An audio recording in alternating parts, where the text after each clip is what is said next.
പഹൽഗാം ഭീകര ആക്രമണം ഇന്ത്യയുടെ വ്യാജ ആക്രമണമായിരുന്നു എന്ന് ഇനി പാകിസ്ഥാൻ അവകാശപ്പെടാൻ ആകില്ല.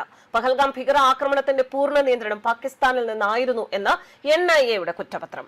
പഹൽഗാമിലെ വിനോദസഞ്ചാര മേഖലയിൽ ആക്രമണം നടത്താനുള്ള ഗൂഢാലോചന മുഴുവൻ ആസൂത്രണം ചെയ്തത് പാകിസ്ഥാനിലാണെന്ന് കുറ്റപത്രത്തിൽ വ്യക്തമാക്കുന്നു.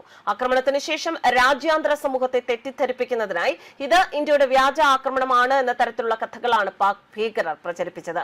ശക്തമായ തെളിവുകളുടെ അടിസ്ഥാനത്തിലാണ് NIA കണ്ടെത്തലുകൾ സ്ഥിരീകരിച്ചിരിക്കുന്നത്. ലഷ്കർ-ഇ തോയ്ബ, അതിന്റെ നിഴൽ സംഘടനയായ ദ റെസിസ്റ്റൻസ് ഫ്രണ്ട് എന്നിവയിലെ പ്രമുഖ ഭീകരൻ സൈഫുല്ല പാകിസ്ഥാനിലെ ലാഹോറിലിരുന്നാണ് പഹൽഗാമിലെ ഭീകരരുടെ ചരടുവലി നടത്തിയിരുന്നത്. ഇന്ത്യ തിരയുന്ന ഏറ്റവും അപകടകാരികളായ ഭീകരരുടെ പട്ടികയിലുള്ള ആളാണ് സൈഫുല്ല.